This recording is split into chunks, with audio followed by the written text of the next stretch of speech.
नमस्कार, welcome to my YouTube channel T Guru Medico. दोस्तों, आज हम बात करने वाले हैं कॉर्टिसोल ब्लड टेस्ट के बारे में। Cortisol test measure the level of cortisol in the blood, urine, saliva. Cortisol is a hormones produced by the adrenal gland that play the crucial role in the body response to stress, regulating blood sugar level and maintaining blood pressure. दोस्तों, cortisol एक type का hormones है, stress hormones भी बोलते हैं, जो produce होता है एड्रिनल ग्लैंड्स, जिसका मेन जो रोल है वो रिस्पॉन्स करता है स्ट्रेस, हमारे बॉडी में स्ट्रेस लेवल को रेगुलेटिंग ब्लड शुगर लेवल और हमारे ब्लड प्रेशर को मेंटेन करके रखता है। दोस्तों, अगर इसके टेस्ट से रिलेटेड हम बात करें टाइप ऑफ कॉर्टिसोल टेस्ट, तो ब्लड टेस्ट होता है, यूरिन टेस्ट और सलाइवा टेस्ट। ज़्यादातर डॉक्टर ब्लड टेस्ट रिकमेंड करते हैं।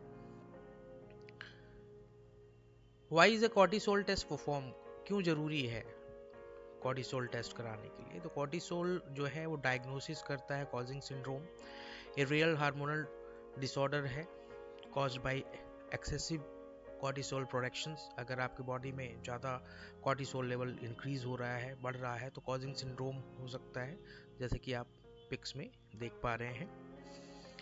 और डायग्नोसिस एड्रिनल इनसफिशिएंसी, अगर एड्रिनल ग्लैंड प्रॉपर तरीके से कॉर्टिसोल इनफ प्रोड्यूस नहीं कर रहा है तो हम उसको भी कहीं ना कहीं डायग्नोस कर सकते हैं स्ट्रेस से।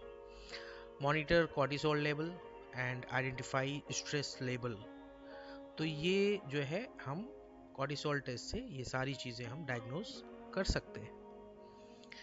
हाई कॉर्टिसोल सिम्टम्स क्या बनते हैं? अगर आपके बॉडी के अंदर कॉर्टिसोल लेवल हाई है तो आपका वेट गेन होगा, इंसोम्निया होगा, मूड चेंजेस होंगे, फैटीग रहेगी बॉडी, ब्लड शुगर इम्बैलेंस रहेगा, थिनिंग रहेगी, स्किन आपकी पतली रहेगी, poor osteoporosis, hair falls, acne, memory and cognitive issues आ सकते हैं।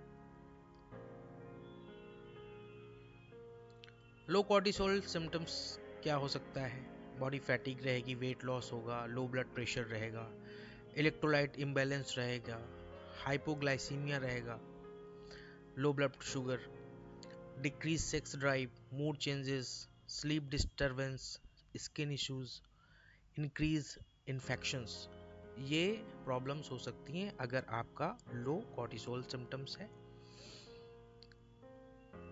Preparation for cortisol test, fasting required होता है, may be required blood for blood test. यहाँ पे जो है फ्लेबोटमिस्ट ध्यान रखें कि जो है कॉर्टिसोल टेस्ट जो है वो फास्टिंग रिक्वायर्ड होता है। और ब्लड टेस्ट की बात हो रही है तो ये serum separated tube, SST tube में सफिशिएंट सैंपल लिया जाएगा, प्रॉपर लेबलिंग होगी और प्रॉपर तरीके से इसको टाइमली लैब में ट्रांसपोर्ट करेंगे और हैंड ओवर देंगे। Avoid stress, try to relax and avoid stress situation before the test. कोशिश ये करें कि इस सैंपल्स को लेने से पहले प्रॉपर तरीके से पेशेंट स्ट्रेस को अवॉइड करें। Inform your doctor about any medication या सप्लीमेंट यू आर टेकिंग। अगर आप कोई भी सैंपल देने से पहले मेडिकेशन या आपका कोई नॉर्मली मेडिकेशन चल रहा है तो वो आप इन्फॉर्म करें अपनी क्लिनिकल हिस्ट्री में कि आपने कोई मेडिकेशन ली है या फिर आपकी कोई मेडिकेशन चल रही है, बेहतर रिजल्ट आने के लिए। Understanding cortisol test result, normal range very depending on the time of day and testing method.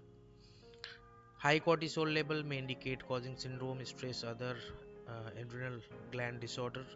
Low cortisol level, जैसे मैंने आपको बताया, may indicate adrenal insufficiency and pituitary gland disorder. तो हाई और लो में ये प्रॉब्लम्स हो सकती हैं।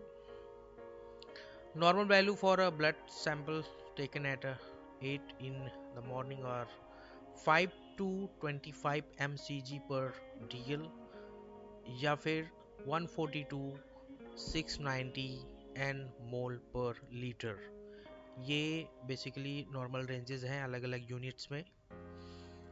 बट यहाँ पे ध्यान में रखने वाली बात ये है कि डिफरेंट लेबोरेटरी के जो नॉर्मल रेंजेस होते हैं वो डिफरेंट हो सकते हैं, तो इसमें इतना कंफ्यूज होने की ज़रूरत ना रहे। ठीक है, तो normal value depend on the time of the day and clinical context. Normal ranges में vary slightly among different laboratories. Some labs use different measurement or test different specimens. So overall कहने का मतलब है कि जैसे मैंने आपको बताया कि ब्लड, यूरिन, सलाइवा, इन सब से भी कॉर्टिसोल लेवल पता लगाया जा सकता है, बट ज़्यादातर जो है डॉक्टर्स ब्लड टेस्ट रिकमेंड करते हैं। तो डिफरेंट डिफरेंट लेबोरेटरी के अपने एक अलग मेथड होते हैं, अलग क्या वो स्टैंडर्ड फॉलो कर रहे हैं, तो उसके बिहाफ पे वो थोड़ा सा रिजल्ट्स नॉर्मल रेंजेस ऊपर नीचे वैरी कर सकते हैं। तो इसमें इतना कन्फ्यूज़न होने की ज़रूरत नहीं है। तो दोस्तों आज के लिए इतना ही, धन्यवाद।